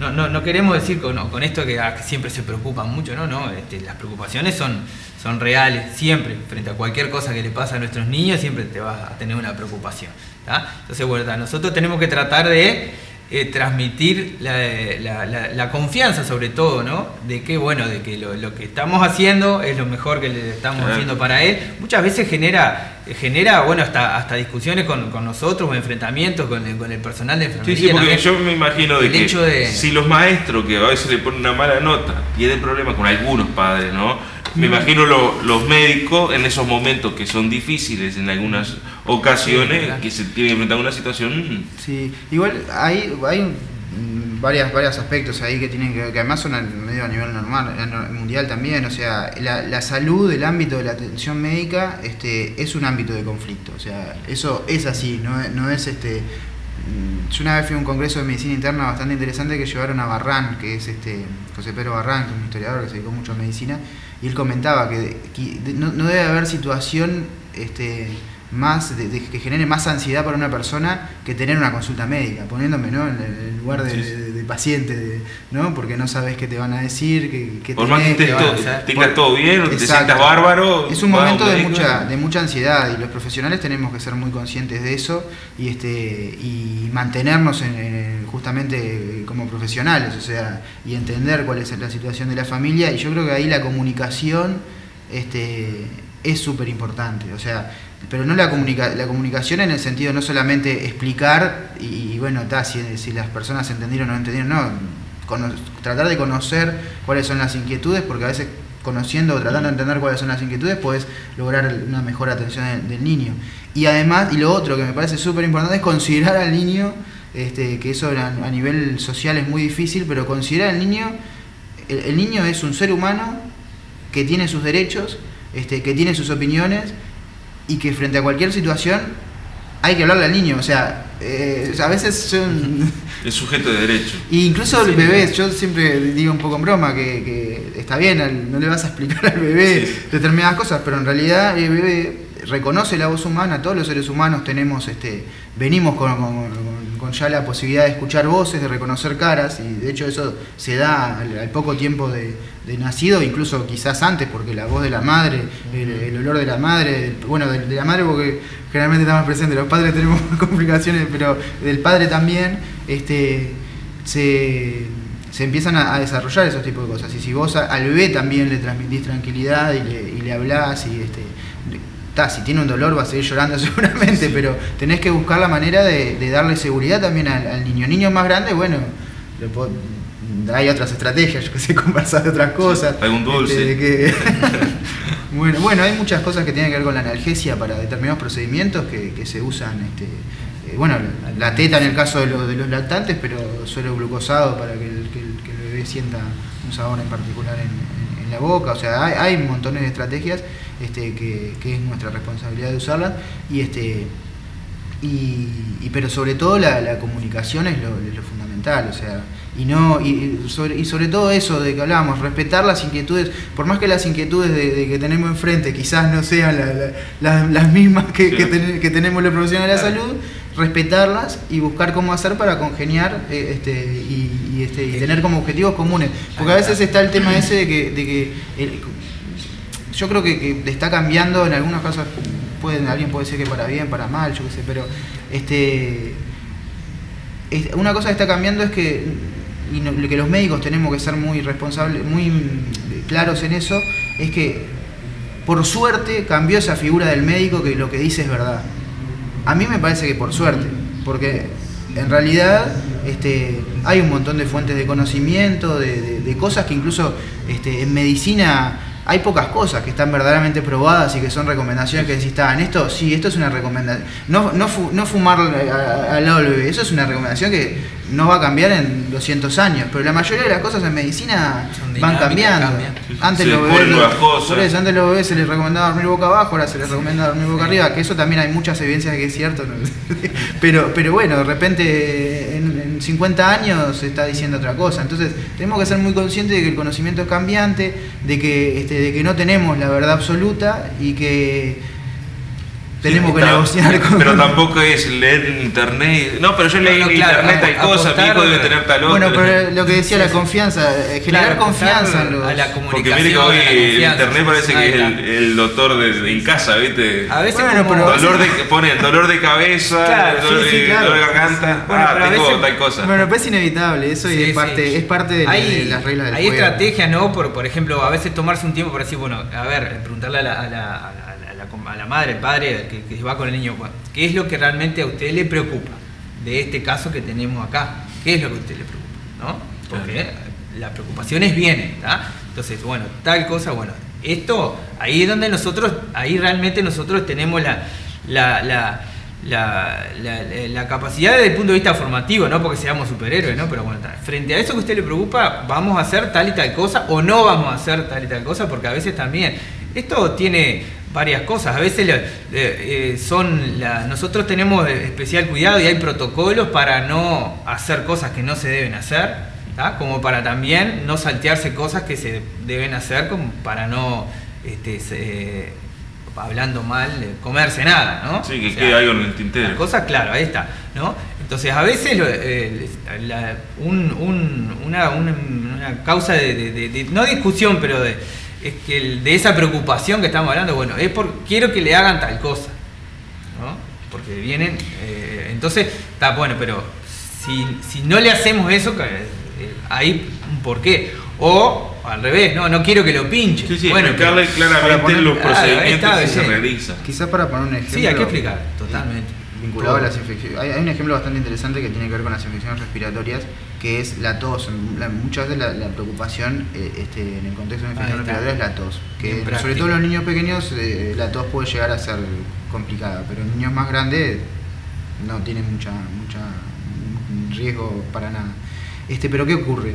La tos en realidad es un mecanismo de defensa, y más todavía en el contexto de una infección respiratoria, que si hubiera una medicación para quitar la tos, de hecho se prohibieron un montón de medicaciones que eran para que verdaderamente cortaban la tos, porque es un mecanismo de defensa que no hay que cortarlo. Puede ser molesta, pero no hay, y además es el síntoma que quizás se va por último en una infección respiratoria y queda muchas de una tos seca que se mantiene durante incluso semanas, pero no hay ninguna prueba científica que los jarabes para la tos sirvan para algo. Tiene más que ver su uso con un tema de comercialización y de que los laboratorios imponen un poco de alguna manera ciertas reglas o necesidades, porque ayer justo nos acordábamos hay una propaganda de un jarabe para la tos, que este año yo no la vi, pero el año pasado me acuerdo que estaba a nivel de televisión nacional, que uno toma el jarabe entra a los pulmones, junta los mocos y los saca para afuera. Es mágico, claro. Eso es brutal, porque directamente ingresar a los pulmones es imposible, ¿no? Por eso, entonces es bastante brutal eso. Y los jarabes para la tos no están en los libros de medicina. O sea, no hay un uso, hay algunas cosas que los laboratorios llaman naturales, no quiero usar el nombre, algunos jarabes que supuestamente son con hierba, yo qué sé, pero en realidad para la tos, digo por el tema del conocimiento, ¿no? Quizás haya que recurrir mucho más a los conocimientos populares y el conocimiento de los abuelos y las abuelas, bueno, te duele la garganta, tomar un té con miel, más que ponerse a tomar calmar un poco y mejorar un poco el síntoma que va a estar, o sea, no querer sacar el síntoma. Ahí está. Sí, es más, a veces disminuirlo pero sin sacarlo. Claro, ahí está. El jarabe para la tos tiene mucho azúcar, caen pesados. Es otro remedio que le estamos dando al niño, que los niños muchas veces es como que no quieren saber nada con ningún remedio. Y ahí o sea, como que es una oportunidad de no darle nada, que nos estamos perdiendo, porque cuando realmente haya que darle un remedio, ya, ¿no? Está ahí. Pero también ahí quizás destacar una cosa que a veces que es un problema a nivel mundial, que muchas veces genera más enfermedades las intervenciones médicas que las no intervenciones. Digo por esa situación de no le hicieron nada, bueno, pero muchas veces las intervenciones generan más daño. A veces es una cosa que es muy importante, por ejemplo, explicar, hacerle una placa a un niño es exponerlo a radiaciones. En realidad, si nosotros hacemos todos los meses una placa a un niño, lo estamos exponiendo a que sus células muten y pueda tener en el futuro tiene cáncer, su indicación. Ahí está, ¿no? Sí, es como la mamografía que se recomienda cada tantos años, no todo. Y bueno, y ahora está en discusión, viste que está en discusión justamente por la radiación. El autoanálisis. Exacto, está un poco en discusión. La tomografía, para tener una idea, hacer una tomografía, que es una cosa que desde que se metió la tomografía es una técnica diagnóstica muy útil, pero tiene que ser bien usada. Hacer una tomografía a una persona es como hacerle 400 placas, 400 radiografías. Imagínate que un año y medio te estén haciendo una placa por día. Entonces, está bien, si lo tenés que hacer, lo tenés que hacer y no tenés más remedio, porque ponés en la balanza cuál es el riesgo que tiene el paciente de no hacérsela y cuál es el de hacérsela, y bueno, y lo haces. Pero en realidad todos los procedimientos tienen riesgo. Tener una vía puesta durante varios días es un dispositivo que está introducido en el torrente sanguíneo, por ejemplo. Digo porque a veces está el tema de, bueno, le ponemos una vía, se la ponemos, se la dejamos, ¿qué hacemos? Pero esos son riesgos que a veces son difíciles además de medir, porque, bueno, ¿qué riesgo tiene? La gente no entiende a veces. Y es difícil, no, y a veces, yo en eso soy súper autocrítico, a veces los médicos no los valoramos esos riesgos. Sí. Y como por tratar de solucionar el problema del momento, hacemos cosas que de repente no tenemos tan claro, no podemos predecir mucho si lo estamos exponiendo a más riesgo o no, ¿se entiende? Sí, el tema de las placas y eso Me duele un dedo, sacame una placa. Y en el mundo, a ver si tengo alguna fractura. En el mundo los problemas de salud por las intervenciones médicas innecesarias es un problema gravísimo, que la Organización Mundial de la Salud lo está tratando. Incluso con el tema de los antibióticos, por ejemplo. Perdón que es otro. Quería hablar de los jarabe para la tesis y los antibióticos. El antibiótico mal usado está generando resistencia de las bacterias. Exacto, y que cada vez nos está resultando más difícil tratar las infecciones que verdaderamente necesitan antibióticos. Las infecciones más graves. La automedicación eso es un tema delicado. Los virus también van mutando. Y hay un detalle súper importante. Las infecciones respiratorias del invierno, el 90% son virales. ¿Hay alguna bacteriana? Sí, claro, hay. Y va a haber, y hay que identificar bien la situación para poder dar el antibiótico claramente. Pero si nosotros a todos los niños que tienen infecciones virales le damos antibióticos, le estamos haciendo un daño en realidad. ¿Se entiende? Y los antibióticos son para matar bacterias, no son para matar virus. Los virus no sirven para nada. Hay gente que le mete antibiótico y no tiene nada que ver. Sí, claro. Bueno, segura, hay una visión ahí, pero empezó a tomar el antibiótico y a los 3 días estaba bien. Bueno, pero si no lo tomaba iba a estar bien igual. Sí, incluso también entre los médicos, a veces hay situaciones que nos generan dudas y podemos optar por dar o no, y de hecho los médicos también tenemos una responsabilidad en recetar mucho menos o ser más racional en la administración o en el aconsejar tomar antibióticos, por ejemplo. Sí, el antibiótico es un arma de doble filo, si se abusa. Tiene su indicación, tiene su indicación especial y particular y para esto está indicado y hay que tomarlo. Es más, si no se da en un caso que está indicado, ahí sí es grave, ¿no? Además esa bacteria mutada después puede ser trasladada hacia otro y después hay que usar un antibiótico más fuerte para tratar de... Se generan esos mecanismos de resistencia que son realmente hoy en día un problema de salud, ¿no? Hay mucho atrás de eso y del uso irracional que se llama. Hay charlas y conferencias y ateneos y cosas sobre la mala utilización de los antibióticos en particular. Sí, por último, ya cerrando, preguntarle cómo viene funcionando la pediatría única departamental. Sabemos de todo lo que aconteció luego de la renuncia masiva que se dio en Comef, las negociaciones, se puso en marcha este plan de la pediatría única. ¿Cómo viene funcionando? ¿Qué evaluación se hace de estos primeros meses? Ya bastante consolidada algunas cosas, otras por consolidar. Hay algo que ya digamos que consideramos que está consolidado, que es el funcionamiento sobre todo de algunos de los servicios que están brindando, que es la unidad de emergencia móvil que antes no había para todos los niños, ahora es la unidad de emergencia móvil para todos los niños y para esas situaciones de emergencia y urgencia de las que hablábamos, una puerta de emergencia también con pediatra, con otro pediatra, una internación de pediatría con otro pediatra de guardia y un retén de traslado que posibilita brindar una mejor atención.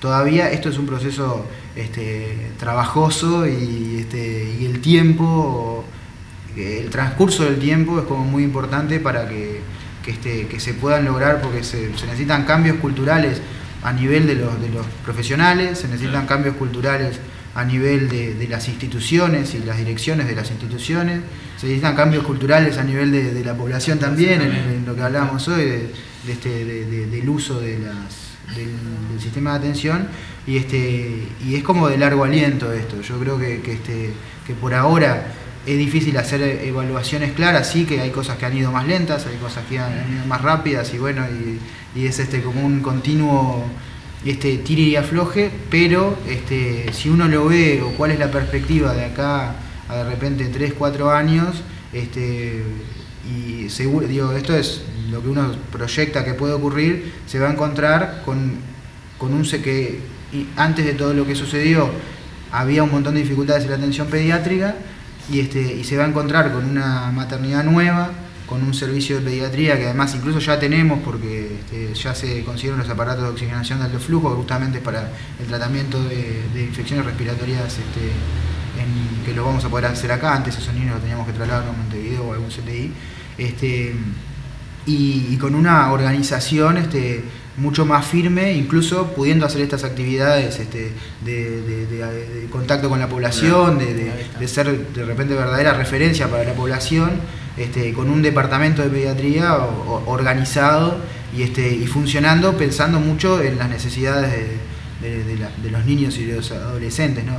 Todavía estamos muy lejos de todos esos objetivos, y el camino es tortuoso, pero es largo pero bueno, y en el medio suceden un montón de cosas, porque bueno, también hay tiempos institucionales o tiempos de los procesos de cambio, y hay tiempos humanos también, que hay situaciones que hacen que de repente un profesional venga, otro se vaya, y bueno, y a nosotros eso nos genera muchas complicaciones como que en el día a día de repente, porque es cierto que todavía las guardias todavía no están totalmente cubiertas, el 100%, estamos haciendo un esfuerzo bárbaro para que se cubra todo, incluso muchos colegas trabajando quizás más de lo que tendrían que trabajar, pero bueno, esas cosas están encaminadas, las posibles soluciones, pero todavía falta mucho. O sea, yo diría que es interesante el futuro, pero con mucho trabajo ahora. Uy, en el presente, construyendo ese futuro. Ahí está, pensamos y apostamos a que el futuro va a ser mejor, de que desde el punto de vista organizativo, desde el punto de vista asistencial va a ser una mejora sustancial, pero lleva tiempo y bueno, hay que esperar ciertos procesos, hay que tratar de que las cosas salgan de la mejor manera posible, y bueno, estamos todos apostando a eso. De aquel momento, de aquella primera entrevista que le realicé, usted estaba saliendo del hospital, de trabajar desde sus funciones, cuando recién se iniciaba todo ese conflicto que se generó, evaluando todo ese proceso, ¿hoy tienen el resultado que esperaban? ¿Hoy se está brindando, por ejemplo, una mejor atención? ¿Usted entiende que se está brindando una mejor atención? Más allá de todo ese camino que queda por recorrer todavía.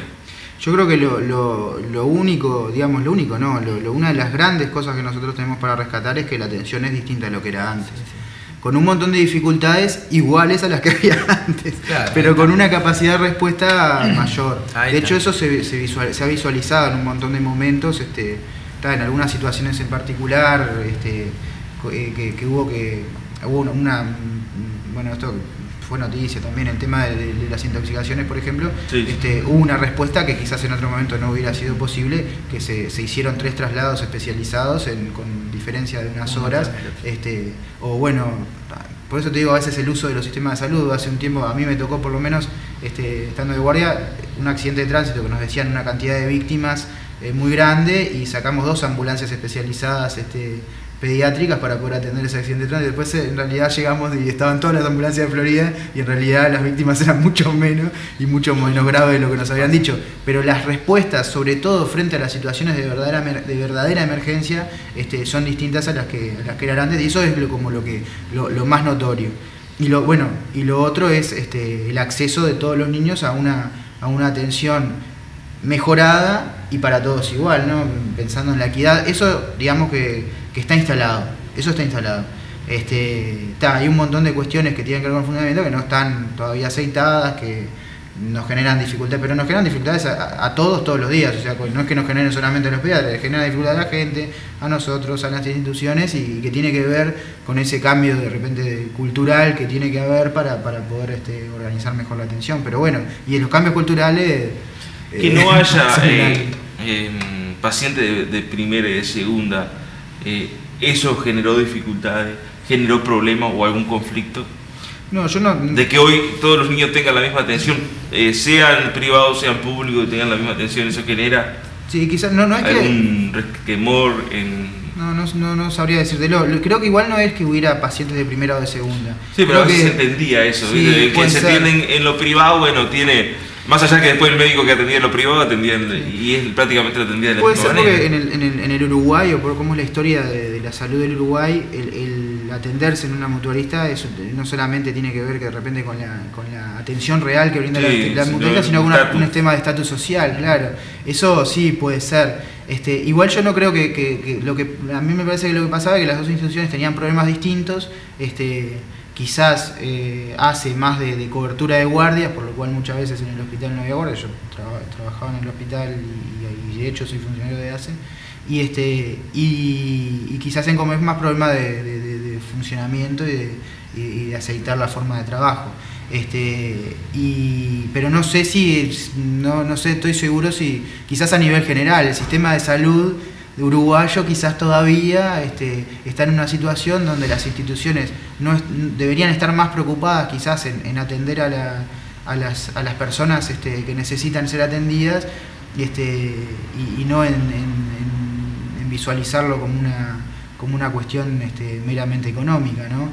Y ahí hay como diferentes roles. Hace quizás por la función pública tiene un montón de dificultades que yo creo que algunas las está sorteando, pero otras quizás no tanto, que tienen que ver con hacerse cargo de la atención de determinada población, y las instituciones privadas tienen otros problemas. En realidad las instituciones privadas, y no digo de acá de Florida, digo en general, a veces están más preocupadas por hacer un servicio VIP que tenga que le traiga clientes nuevos. Por eso, sí, o brindar una gama de posibilidades más pensando como un cliente a la persona que tiene que atenderse, y hace quizás le pasa todo lo contrario, le cuesta pensar en la comodidad de las personas, en que los lugares de internación sean acordes, o sea, le cuesta pensar, y quizás haya también cuestiones de gestión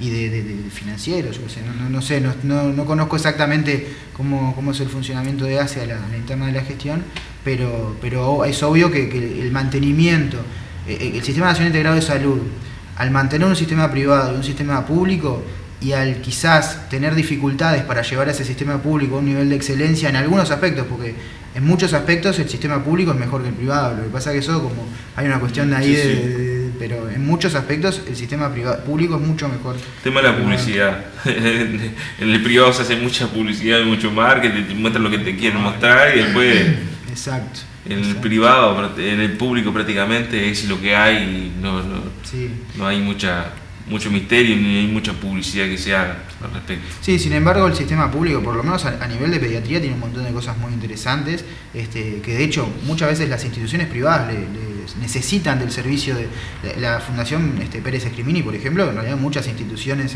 de salud del país acuden a ella, que es de ACE, acuden a ella para atender a los niños que tienen enfermedades oncológicas.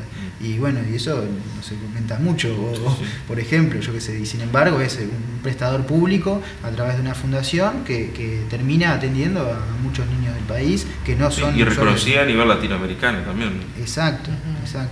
Eso y muchas veces como ACE tiene la fortaleza de tener acuerdos con la Facultad de Medicina, muchas veces tenés acceso a la posibilidad de que te atienda gente que está desde el punto de vista académico al primer nivel a nivel nacional. Entonces a veces se fija mucho el tema del estatus que te da atenderte en una mutualista, pero no hay que dejar de ver las situaciones en que ACE tiene muchas fortalezas.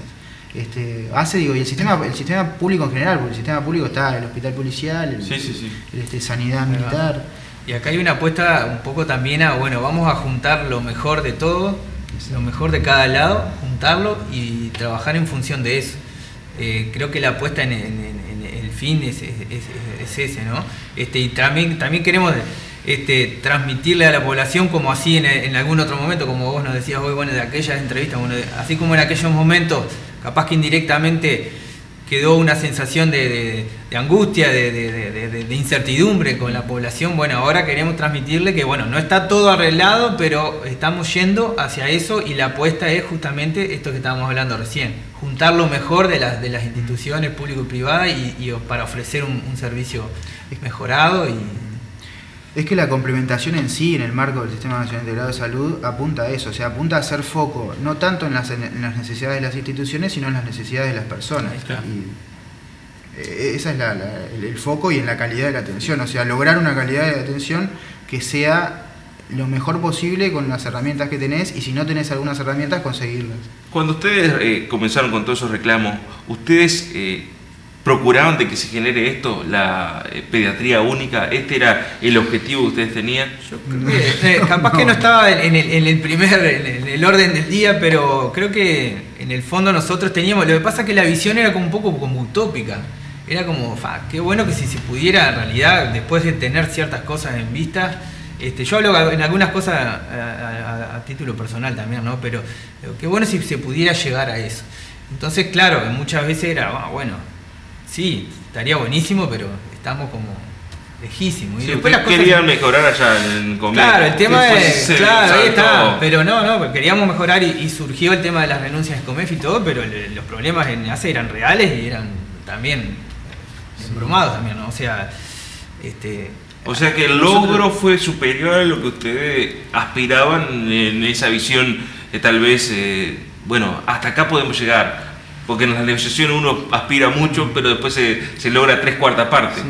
No, lo que pasó en realidad tiene mucho que ver con que o sea, nosotros lo tenemos un poco por separado lo que fue el conflicto, y en realidad nosotros consideramos que el conflicto con Comef terminó con las renuncias. O sea, no logramos lo que se planteaba, que incluso una de las cosas que se planteaba en ese conflicto era tener una puerta de emergencia única, porque consideramos que por lo menos era una manera de generar cierta complementación y asegurar la atención de todos los niños en situaciones de emergencia y urgencia, con la definición que te decía antes.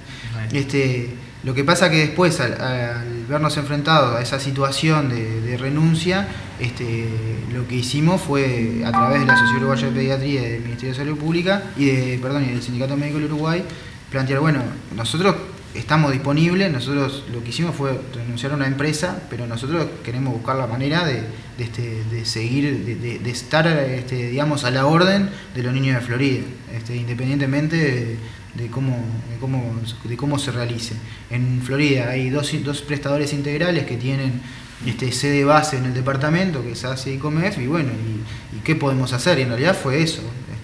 Y como en realidad es una directiva del Ministerio de Salud Pública que las instituciones tienen que complementar servicios, sobre todo en servicios que no los tienen totalmente asegurados, o que, no sé, en Florida hay un tomógrafo, bueno, el hospital no tiene que comprar otro tomógrafo.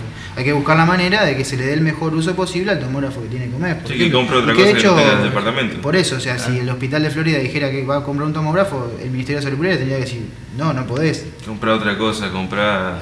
Sí, claro. Sí, exacto. Entonces esto es un poco más o menos lo mismo. Bueno, ninguna de las dos instituciones tiene asegurada la atención pediátrica. Bueno, ¿cómo hacemos para hacerlo en conjunto? Y bueno, está ahí un montón, obviamente, idas, vueltas, un montón de situaciones complejas, que incluso nosotros, después de ese momento, quizás como grupo de trabajadores de Comef, dejamos de existir, en el sentido de que se renunció. Creo que eso fue una cosa que nos dificultó mucho explicarla, porque en general, al principio, mismo en el ministerio, nos costaba que entendieran que nosotros no es que nos vinimos acá porque queremos que Comef nos recontrate.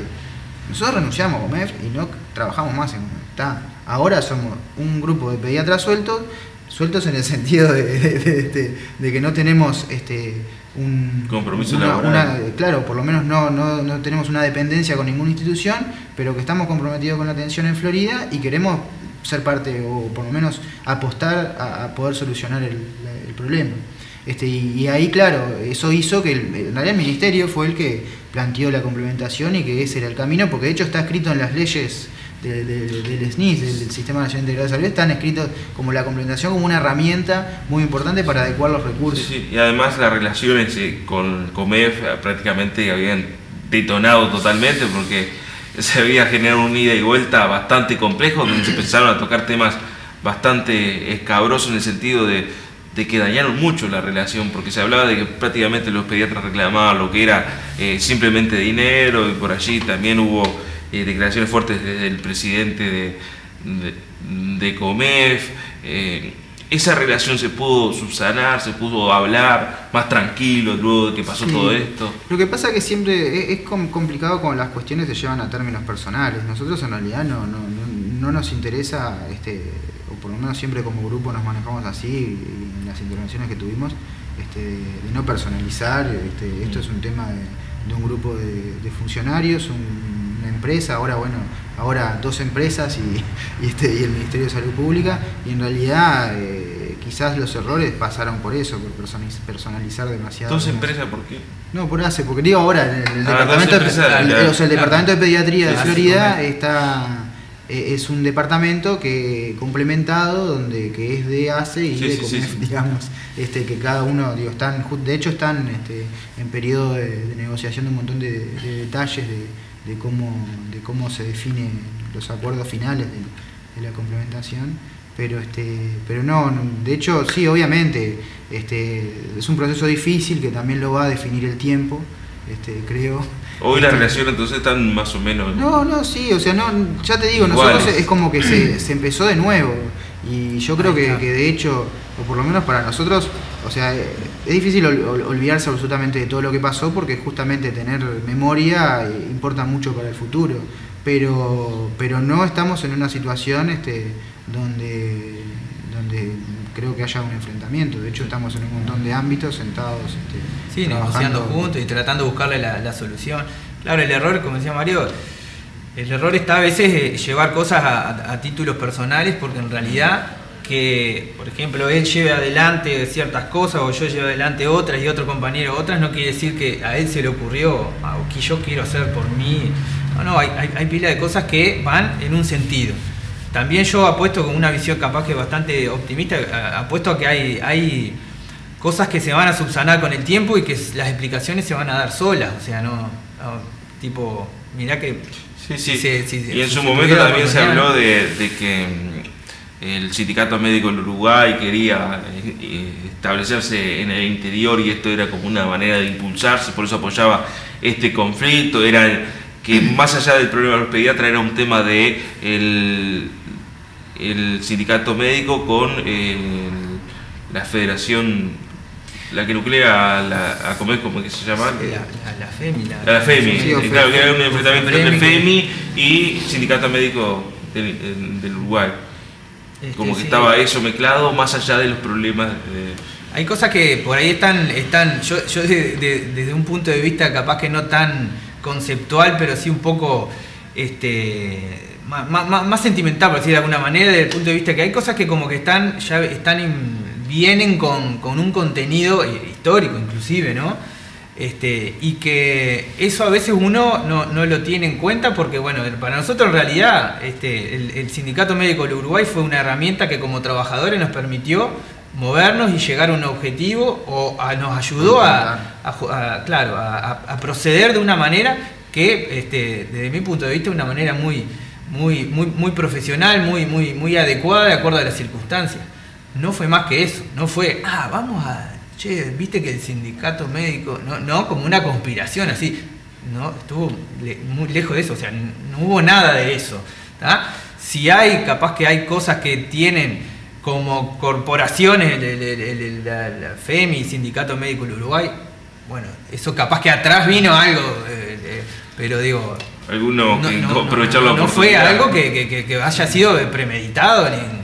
Pero ese no es el análisis de nosotros al respecto, era mucho más simple. Nosotros necesitábamos un gremio que participara con nosotros en lo que nosotros queríamos hacer. Claro, ahí está. Claro, y bueno, y eso sucedió. En realidad ya tiempo atrás lo habíamos buscado en otros niveles o en otros ámbitos y no lo habíamos logrado y bueno, ahí está. Mismo para nosotros es un análisis bastante simple eso. Y de hecho, nada de lo que se hizo fue impulsado por el Sindicato Médico del Uruguay. En realidad, las decisiones que se tomaron fueron todas tomadas por el grupo de pediatras sin ningún tipo de intervención del Sindicato Médico sobre las decisiones.